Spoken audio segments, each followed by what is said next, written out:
Itong 2026 kasi is mabagsi. Ang sabi ko, naging bloody year. I'm very sorry, Miss Pia.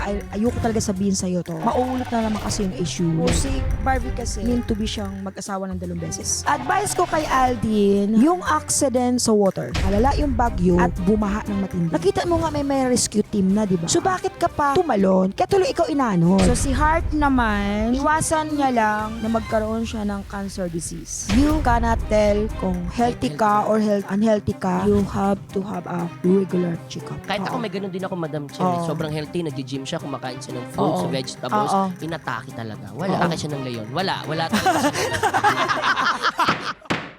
This hearing is hereby called to order in 3, 2, 1.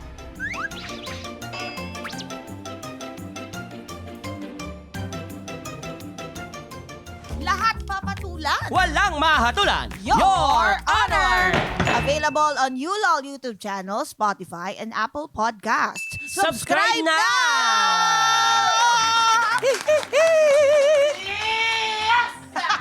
Kala ko wala eh.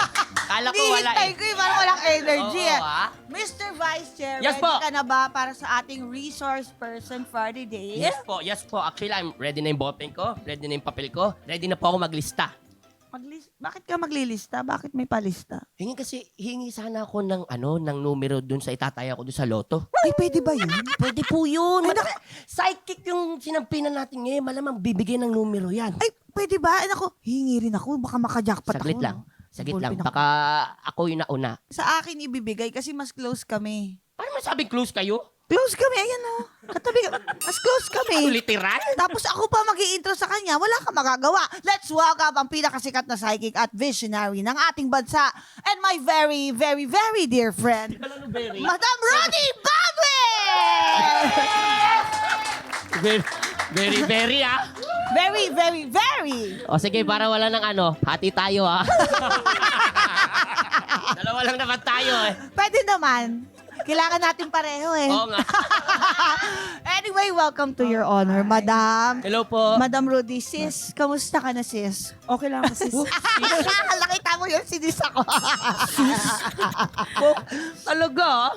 Madam, naku pang ilan mo na busy-busy ka kapag start of the year, no? Oo naman. Oo. Rektahin mo na kasi. Ang gusto mo kasi talaga, kumuha ng numero dun sa loto. Ikaw unang nag-ano nun eh. Hindi ako ganyan. Ako tinatrabaho ko muna yan. Pero ito, Ganon. nandun na rin po tayo. Nahulaan nyo rin po ba kung ano po talaga yung mapapanalunan sa loto? Yung number? kombinasyon, Opo. ganyan. O siguro mag-start muna tayo sa kasi ang expectation ng lahat is manghuhula. So, magkaiba yun na. So, Opo. yung manghuhula saka visionary, magkaiba talaga yun. Opo. Can you elaborate po, madam? Bali, yung hula is things na pwedeng mangyari, pwedeng hindi. Mhm. So, ang vision kasi is nakikita mo yun na mangyayari. Hindi nga lang alam kung kailan, pero mangyayari. Confirmed. Yes po. Yun po yung pagkakaiba. Do you remember Noah? Noah, nakita niya sa vision niya lang na magkabaha, di ba? So, nangyari. Opo. So, yung manghula kasi is pwedeng mangyari, pwedeng hindi. Yun.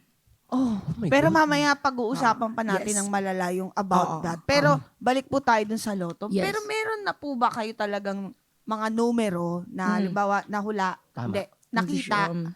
na vision na mga numero, tas tinaya, tas nanalo po. Nanalo talaga sila. Jackpot Marami. jackpot talaga. Talaga po? Oo naman.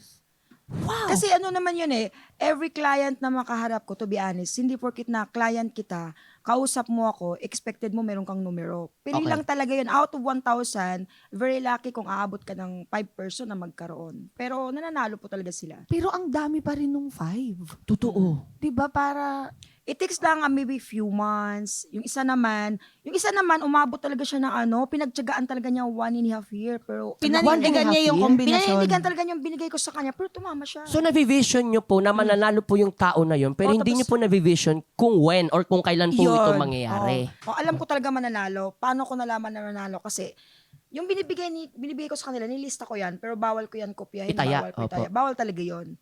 So, bakit po? Opo. hindi siya tumatama kasi hindi para sa akin eh. Oh, kumbaga, na siya, set in stone na. Fate na talaga nung tao na yun, na mananalo siya sa loto. Kumbaga, Opo, yan. tama ba yung Opo, pagkakaibig? tama. Pero tanong ko lang po, galing. Madam Rudy, kayo po ba, na-try nyo po bang tumaya rin po kayo? Before, nung bago ako social media. Okay po. Talagang talagang tumama ako doon almost every day, 5 numbers. Ha? Tapos tatawa na nga ako sa luto outlet. Sabi niya, andito na naman yung anak ng Diyos, araw-araw na lang. Yung Anak ng Diyos! parang nahiya ako, magsasabihin ako, ano ba, ikaw na lang ba yung anak ng Diyos na parang bang araw-araw ko lang withdraw? Oh. Pero pwede po ba namin malaman kung magkano po? Oo nga po. Yung Napalalunan Napalalunan niyo niyo po po. ninyo. Kung okay lang po. I have to be honest, before, nag-hit talaga ako about, jackpot talaga yon. Opo. So, ang mali ko lang talaga doon, hindi ko pinarmahan yung ticket. Na kinuha sa akin yung ticket. So, hindi ko na hinabol. Magkano po yung Teka jackpot? lang. Okay po ba malaman? Una, naagaw sa akin yung 25M. Tapos, year 2004, kasi ganito yan Sige po. nakuha niya yung ticket, pinirmahan niya sa pangalan niya. So, hindi na ako nakipag-argue. Kasi, nakipirmahan na sa pangalan niya eh. Oh my God. Pero syempre, doon yung panginayang. On that time kasi, hindi pa ako kilala in the public. Okay. So, second time naman, I have to be honest with you, 645, it was 49 million. Oh my God. Alam mo ba kung Sorry, ano po ibig Yung sabihin ng ano, yung 645? parang ano yan eh. Hindi ko pa na-try. Combination. Siguro- 6 na numero yon. Oo, 6 na numero. Siguro yung makapanood ng show nyo ngayon, baka kasi man tanga-tanga mo naman. Ay, di po. Ay, hindi, wala Yung mga pong iba, ganun. yung Wala mga pong iba. ganun po dito. Hayaan niyo Yung sila. mga honorables po namin, hindi po di- sila mga judgmental dito, talaga. Mga comments, na mga Opo. basher, ganun talaga i-comment nila. Oo. Pero, hindi kasi natin ma-predict in every moment ng movement natin para malaman natin yung galawan. So, yung ticket, very confident ako na walang kukuha nun. Pero yung ticket talaga, yung 49 million talaga, hindi talaga binigay sa akin. Talagang inano nila. Kaya, so, hindi na rin ako naghabol. Gusto niyo po, samahan ko po muna kayo. Dahil Sana punta nga po eh. muna tayo. Akala ko ba nagbago ka na? Ano ka ba? 49 million, pag binigyan kita ng 9 million, masaya ka. Pero madam, Oo. balik tayo, Oo. no? Pag yung mga ganyan na pagkakataon na sa pagtaya sa loto, Ayan, oo. or mananalo ka Yan. ng pera, ganyan, ginamit mo yung visions mo, yung Mm. gift mo, wala ba siyang masamang epekto sa'yo or kahit Opo. kanino? Wala. Pero alam mo kung bakit. So, kailangan kasi, ganito yan eh, pag I have a one experience, Opo. na yung una, yung vlogger. Vlogger siya, di ko nabanggitin ang pangalan niya. Lumapit siya sa akin, alam ko naman na mapera siya, alam ko naman na to. Pero ang problema kasi, may number siya. So, hindi ko pwede i-deny yun. So, binigay ko sa kanya. So, after a week lang, tumama siya. Hindi muna ako nagsalita. Pero syempre, alam ko yung number niya. Lista ko kasi. So, chinat ko agad siya. Sabi ko, congratulations, tumama ka ng jackpot. So, ito na. Nag-confirm naman siya na nanalo siya. Mm-mm. Tapos after few weeks, a month siguro, bumalik siya. Sabi ko, ano nangyari? Ba't parang stress ka? Para daw siyang Aburido. aburido. Parang kulang pa daw yung 45 million. Parang nag-isip ako, 45 million? Paano kaya naging kulang yun? Tapos sabi ko, gano'n. Tapos sabi niya, madam, bigyan mo ako ng panibagong numero. Sa next number na majumakpat ako, bibigyan na kita. So para sa akin kasi, it's a reminder for everyone Okay po. na if you have a blessing, pag sobra-sobra naman, Opo. siguro yung taong nakakatulong sa iyo, yung reason na kung bakit nakamit mo yan, wala namang masama siguro yun kung mag-abot ka kahit kukonte. Lumingon ka lang. Share your blessing nga, Share your ika nga blessing, nila. diba? Hindi natin kailangan magipag-plastikan, magipag-purtaba. Be you, it's very nice naman talaga, pakiramdam, Tama diba? po.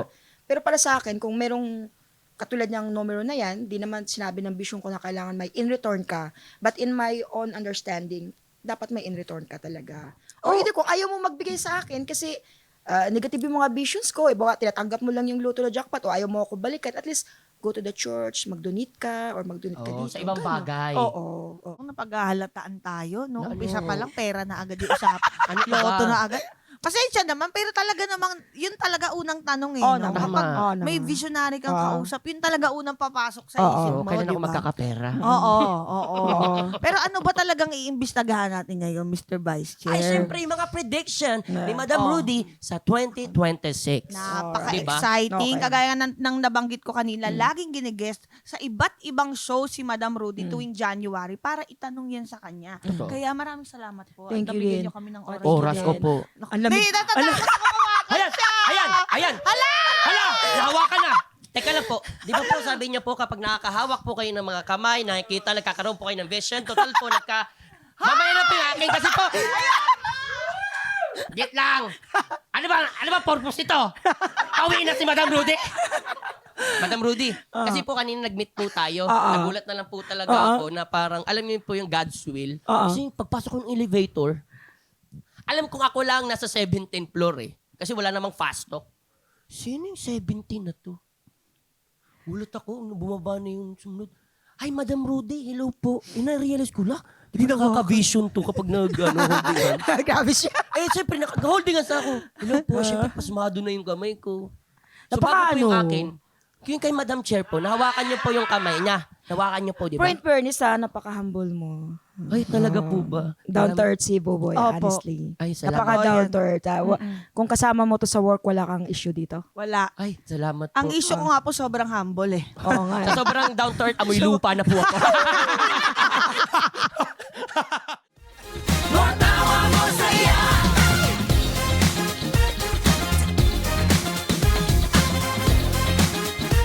More